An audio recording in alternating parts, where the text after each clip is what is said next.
Hello student, welcome to creativity studio. Video का है वो है बीए ऑनर्स फर्स्ट ईयर जो सेमेस्टर आपका सेकंड, और जो आपकी बुक है वो political theory concept and debates, और जो इसकी यूनिट जो है वो सेकंड है। उसका जो चैप्टर है वो है फर्स्ट चैप्टर अवसर की समानता और परिणाम की समानता।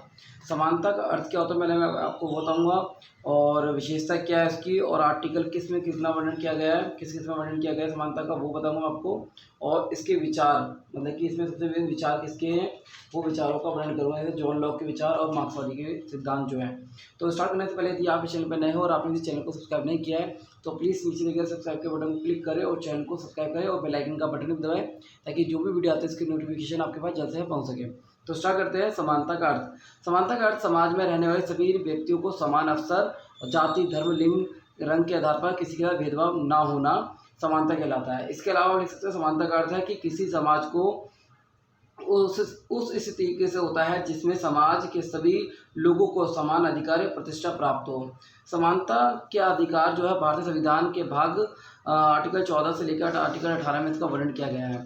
सब विशेषता क्या है इसकी, समानता का पूर्णतः समानता पर आधारित नहीं होती है, बल्कि यह कुछ प्राकृतिक की विभिन्न उपस्थितियों स्वीकार करती है। समानता सभी लोगों के लिए समान और पर्याप्त अवसर देती है। समानता का अर्थ आवश्यकताओं की बजाय व्यक्तियों को भौतिक आवश्यकताओं की पूर्ति करना है। और बाकी इसके अलावा आप समानता के बारे में और भी लिख सकते हैं, एक्सप्लेन कर सकते हैं कि समानता होती क्या है। तो समानता स्वतंत्रता, अधिकार व न्याय के समान ही एक अनेक संकल्पनाओं में से एक है। तो आप ये भी पॉइंट एक्सप्लेन कर सकते हैं। यद्यपि इसकी स्पष्ट परिभाषा देना कठिन है, फिर भी विभिन्न विचारकों ने इसे अपने अपने ढंग से परिभाषित किया है। विशेष प्राधिकारों का अभाव, अर्थात एक व्यक्ति की इच्छा दूसरे व्यक्ति की इच्छा के समान होती है। सबके लिए यह श्रेष्ठ है कि अवसरों की समानता, अर्थात सभी को यह समान अवसर मिलना चाहिए कि वे व्यक्तित्व का विकास कर सकें। जन्म या कुल के कारण पैतृक असमानता से परे सामाजिक लाभों तक पहुंच सके, और आर्थिक सामाजिक शोषण का अस्तित्व नहीं होना चाहिए। तो ये समानता में कहा गया है, जिसको जो भी मैंने आपको एक्स्ट्रा बताया उसको भी आप नोट कर सकते हैं, अपने नोट्स बना सकते हैं सबके। नेक्स्ट समानता का जो वर्णन है आर्टिकल 14 से 18 में निम्न बातें कही गई है। पहला जो आर्टिकल 14 वो है कानून के सम्मुख सब समान है। कहने मतलब ये है कि कानून सबके लिए बराबर है, कानून से ऊपर कोई नहीं है।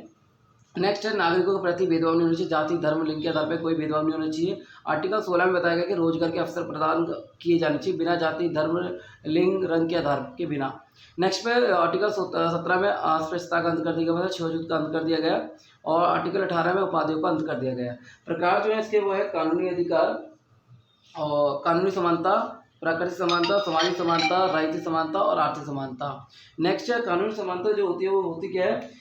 कानून के समक्ष समानता का तात्पर्य है कि कानून प्रत्येक व्यक्ति को स्वतंत्रता की गारंटी देता है, और साधारण रूप से राज्य के कानून व्यक्ति की स्वतंत्रता की रक्षा करते हैं, और कानून सभी व्यक्तियों के बीच एक जैसा होना चाहिए, साथ ही समान रूप से उसे लागू किया जाना चाहिए। कानून के लिए अमीर, गरीब, सामंत, खेतिहर, पूंजीवाद, कामगारों के बीच भेदभाव नहीं होना चाहिए। तो आप इसमें कानूनी समानता को डालकर एक्सप्लेन कर सकते हैं। नेक्स्ट है प्राकृतिक समानता। प्राकृतिक समानता वह समानता होती है जिसे प्रकृति को ने एक तरीके समान बनाया है, और प्रकृति के जितने भी साधन को सब एक समान उपभोग कर सके। नेक्स्ट है सामाजिक समानता क्या होती है, इसको भी एक्सप्लेन कर सकते हैं। सामाजिक समानता क्या होती है। सामाजिक समानता का अर्थ है कि जाति, धर्म और भाषा, लिंग, शिक्षा आदि के आधार पर होने वाले भेदभावों को मिटाना चाहिए। इसका तात्पर्य है कि समाज में विशेष अधिकारों का अंत होना चाहिए और उन्हें सामाजिक उत्थान के समान अवसर प्राप्त होना चाहिए। तो आप इसको एक्सप्लेन कर सकते हैं। नेक्स्ट है राजनीतिक समानता क्या होती है। राजनीतिक क्षेत्र में असमानता का अवसर आधार रहा है, और ज्ञान, धर्म और भगवान, जन्म, वर्ग, जाति, धन इत्यादि, लेकिन इन सबसे पृथक राजनीतिक समानता राजनीतिक प्रक्रियाओं में सबकी समान भागीदारी से संबंधित है कि सबको समान एक तरीके अधिकार मिलने चाहिए। ये एक व्यक्ति का एक वोट के भी विश्वास रखता है। ये राजनीतिक समानता का वह सिद्धांत है जो दुनिया के सभी देश मानते हैं, और इसमें राजनीतिक अधिकार में वोट डालने का अधिकार, चुनाव लड़ने का अधिकार भी शामिल है। आर्थिक अधिकार क्या होता है।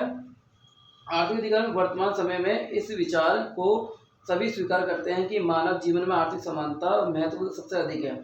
आर्थिक समानता के अभाव में राजनीतिक एवं नागरिक समानता का कोई मूल्य नहीं है, और आर्थिक समानता तो फ्रांस की क्रांति के आधारशिला बन गई है। 20वीं शताब्दी में बढ़ते औद्योगिकरण ने यह जागरूकता पैदा की, और अवसर की समानता कानून की उस समानता के द्वारा प्राप्त नहीं की जा सकती, और अमीर और गरीब दोनों को किसी कार्य के लिए समान मतलब कि समान निषेध करता है।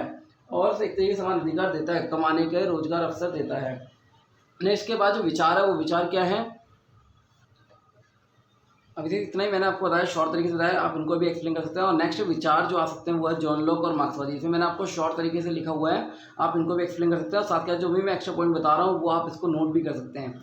जॉन लॉक के समतावादी सिद्धांत इस अवधारणा यानी समतावादी अवधारणा से संचालित है कि व्यक्ति अपने पसंद के लिए उत्तरदायी होता है, लेकिन अपनी इच्छा अनुसार परिस्थितियों के लिए नहीं। लॉक सामंतवादी को उग्र रूप में योग्यता और व्यक्ति पहचान के लिए लक्षित किया जाता है। जॉन लॉक का मानना है कि समानता का अधिकार सबके लिए समान होना चाहिए, ताकि सब अपने जीवन में इसको उतार सके और अपने जीवन के लिए एक तरीके प्राप्त कर सके और जीवन को अच्छा तरीके से चला सके। तो नेक्स्ट जो है जॉन लॉक के बारे में इतना मैंने विचार बताया, आप इसको एक्सप्लेन कर सकते हैं कि जॉन लॉक है वो समानता को किस प्रकार देख सकते हैं। नेक्स्ट है मार्क्सवादी विचार जो है, मार्क्सवाद मजदूर वर्ग और राजनीतिक दर्शन का ये सामाजिक परिवर्तन का सिद्धांत है। और मार्क्सवाद ने हमेशा समानता के एक राजनीतिक अवधारणा का मूल्य के रूप में भी माना जाता है। नेक्स्ट है, उन्होंने कहा है कि मतलब कि मार्क्सवाद ने कहा है कि समान नागरिक अधिकार और स्वतंत्रता की घोषणा के माध्यम से शोषित लोगों के बारे में सोचना मात्र है, क्योंकि इसके माध्यम से लोगों को समान अधिकार और विशेषाधिकार से मुक्ति प्राप्त नहीं हो सकती है। मार्क्सवाद विचारधारा गंभीर विश्लेषण से ज्ञात होता है कि मार्क्स के मन में दो प्रकार की समानता थी। पहला प्रथम जो है वह उसकी क्षमता के अनुसार, मतलब जो उसकी क्षमता उसके आधार पर उसका उपभोग करना। दूसरा, प्रत्येक को अपनी आवश्यकता के अनुसार, मतलब कि जो उसकी आवश्यकता है उसके अनुसार। मार्क्सवादी लेनिनवादी दर्शन के अनुसार वर्गों के खात्मे तथा सभी के लिए समान सामाजिक स्थिति को समान के रूप में सक्षम समानता है। कहना उसका माना है कि सबको जब समान चीज़ें मिल रही हैं तो वो क्या है, सबके समान सक्षम होना चाहिए। सक्षम मतलब सबके लिए होना चाहिए। जबकि आदमी द्वारा आदमी का शोषण और विभिन्न आर्थिक राजनीतिक असमानताएं तथा अल्प वेतन भोगियों के लिए अधिकारों के वास्तविक अभाव आदि के बारे में कुछ स्पष्ट नहीं है। तो ये एक तरीके से मार्क्सवादी विचार है जिनको आप एक्सप्लेन कर सकते हैं, जो मैंने आपको शॉर्ट तरीके से बताया। उम्मीद करता हूँ कि वीडियो अच्छी लगी, उसको लाइक और शेयर करें। धन्यवाद।